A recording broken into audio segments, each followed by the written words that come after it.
Miss হবে না আপনার পছন্দের টিভি শো। দেখুন জি5 অ্যাপে একদম ফ্রি। তুমি ভাবছো ঠাকুর মেয়েটা শক্তি যেন চলে না যায়।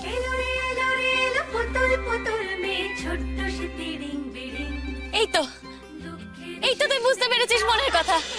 মিশো কেন বললো তোমার মেয়ে নেই? তোমার তো মেয়ে আছে।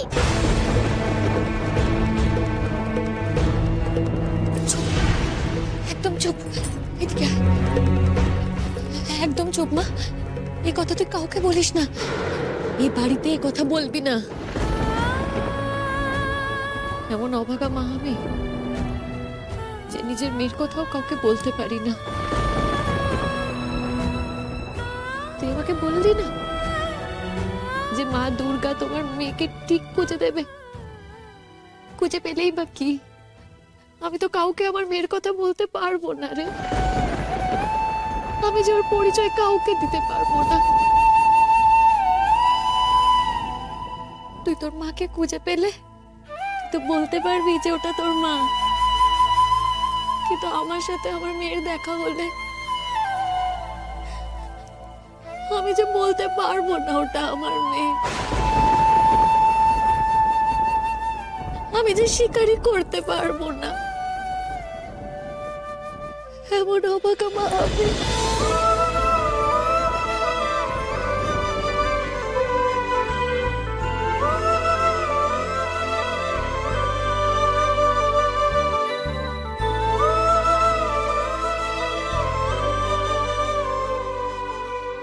শোন,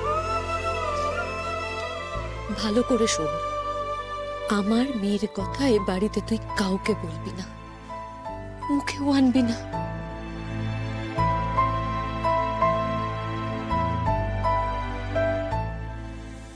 নে চা, তোকে স্নান করিয়ে দি।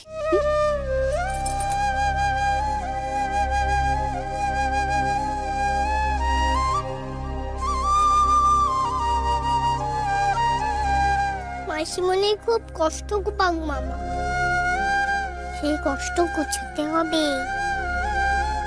কিন্তু মাসিমণির মেয়েকে কোথায় পাই বলো দেখি?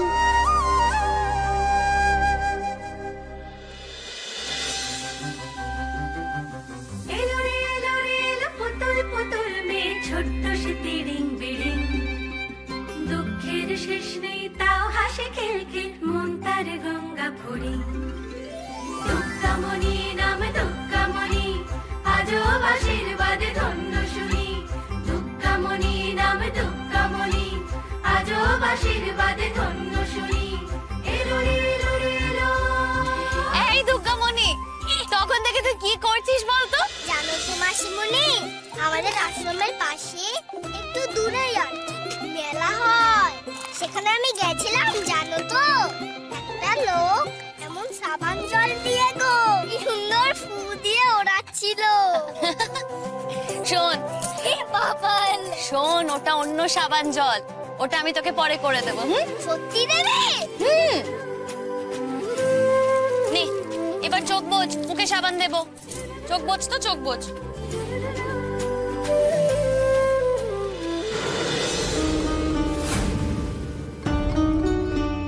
দুর্গামণি, এই যে আমি তোর মুখে সাবান দেব, তোর চোখটা উঠে গেলে, রংটা মুছে গেলে, এই যে তোর মনের কথা জানার শক্তি, সেটা কি চলে যাবে? কি জানি। তাহলে তাহলে কি করব? তুমি সাবান দাও গো, তাহলেই তো বুঝতে পারবে মুছে কিনা।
মেয়েটাকে যে শক্তি দিয়েছো তা যেন চলে না যায়।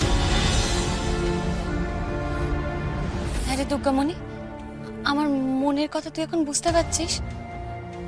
বলতো আমি কি ভাবছি? দুর্গামণি কিছু বলছে না কেন? বলছি গো বলছি। তুমি ভাবছো ঠাকুর মেয়েটা শক্তি যেন চলে না যায়। এলো রে এলো রে এলো পুতুল পুতুল মেয়ে ছোট্ট সে তিরিং বিরিং। এই তো তুই বুঝতে পেরেছিস মনের কথা, এই তো তুই বুঝতে পেরেছিস। তার মানে মা দুর্গা তোকে বরাবরের জন্য এই শক্তি দিয়েছে। দুর্গামণি নাম দুর্গামণি, আজব আশীর্বাদে ধন্য শুনি। এলো রে এলো রে এলো। কি হলো? আপনি ওকে মায়ের কথা বলেছিলেন তো নাকি? বলেছিলাম তো, কিন্তু স্যার আমি তো ওকে দুর্গা ঠাকুরের কথা বলেছিলাম। মেয়েটা সারাক্ষণ শুধু মা করতো, মাকে দেখার জন্য একেবারে অস্থির হয়ে যেত। আমাকে বলতো, বড় মাসি কবে আমি মাকে দেখবো, কোনদিনকে আমি মাকে দেখতে পাবো না। তখন স্যার আমি বলেছিলাম এবার পুজোয় আমি তোকে মার কাছে নিয়ে যাব। মা দুর্গার কথা বলেছিলেন? বলেছি তো।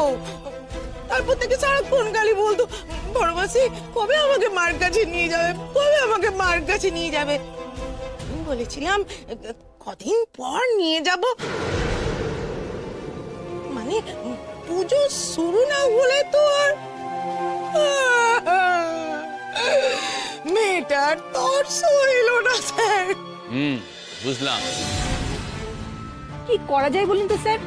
এখন আপনাদের আর কিছু করতে হবে না, অফিসিয়ালি তো ডায়েরি করেছেন। এখন দেখি যদি খুঁজে পাওয়া যায়। আমি তাহলে আসি।